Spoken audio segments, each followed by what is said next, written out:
undrafted rookie na naging clutch time assassin, si AR-15 ay gustong manatili kung saan siya nararapat. Ayon kay Jovan Buha, handa na siyang buuin ang kanyang legacy sa purple and gold habang buhay. Mula sa pagiging afterthought hanggang sa pagiging cornerstone, ang batang may ice in his veins ay mananatili na. Isang matibay na commitment na malinaw na nahanap na ng Lakers ang kanilang tamang manlalaro. At dahil inaasahang bibigyan siya ng extension pagsapit ng susunod na summer, mas lalong nagiging malinaw na hindi pansamantala ang papel ni Reeves sa koponan. Siya ay isa sa pinaka-importanting foundation ng Lakers para sa kanilang hinaharap. Samantala, nakikita ni Patrick Beverley ang isang bagay na maaaring hindi pa napapansin ng karamihan.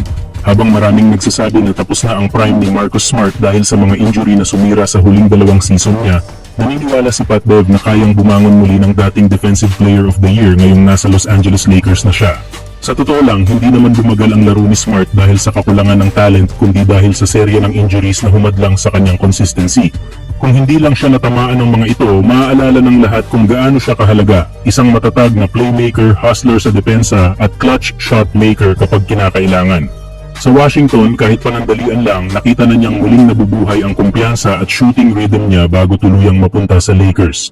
Ngayon, nasa isang sitwasyon si Smart kung saan mas lalabas ang tunay niyang halaga. Sa isang koponan na pinangungunahan ni Luka Doncic at Austin Reeves, malinaw na kailangan ng Lakers ng defensive toughness at veteran leadership. Eksaktong mga bagay na dala ni Smart kapag siya ay nasa 100% health.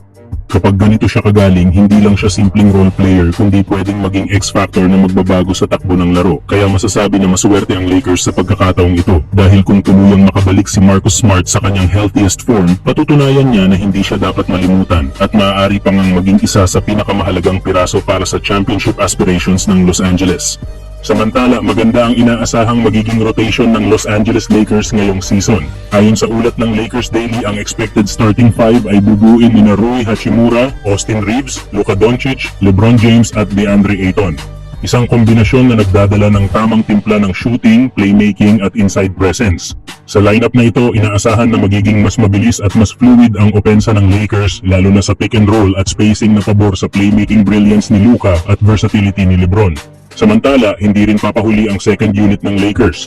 Papasok mula sa bench sina Jared Vanderbilt, Jake LaRavia, Marcus Smart, Jackson Hayes at Gabe Vincent. Dito makikita ang defensive identity at energy ng koponan dahil kayang ibigay ng unit na ito ang hustle, perimeter defense at bench scoring na kailangan para manatiling mataas ang level ng laro kahit nagpapahinga ang starters. Ang presensya ni Marcus Smart bilang floor general ng second unit ay siguradong makakatulong sa organization ng opensa at intensity sa depensa. Pagdating naman sa adjustment, may flexibility si Coach JJ Redick depende sa sitwasyon. Kung kailangan ng mas matinding depensa, maaari niyang pagsabayin sina Marcus Smart at Jared Vanderbilt kasama ang ilan sa starters. At kung mas kailangan ng offensive firepower, pwedeng ipasok agad sina Austin Reeves o Gabe Vincent para dagdag shooting at spacing. Sa ganitong setup, nagkakaroon ng versatility ang Lakers para makipagsabayan sa kahit anong matchup sa West. Sa kabuuan, ang ganitong rotation ay nagpapakita ng lalim ng Lakers roster. May star power sa starters at may solid na support system mula sa bench. Kung magtutuloy-tuloy ang chemistry at execution, magiging isa ito sa pinakamalakas na lineup sa buong liga. Kayo mga idol, tingin nyo ba sapat na para makipagsabayan sa West ang ganitong rotation ng Lakers?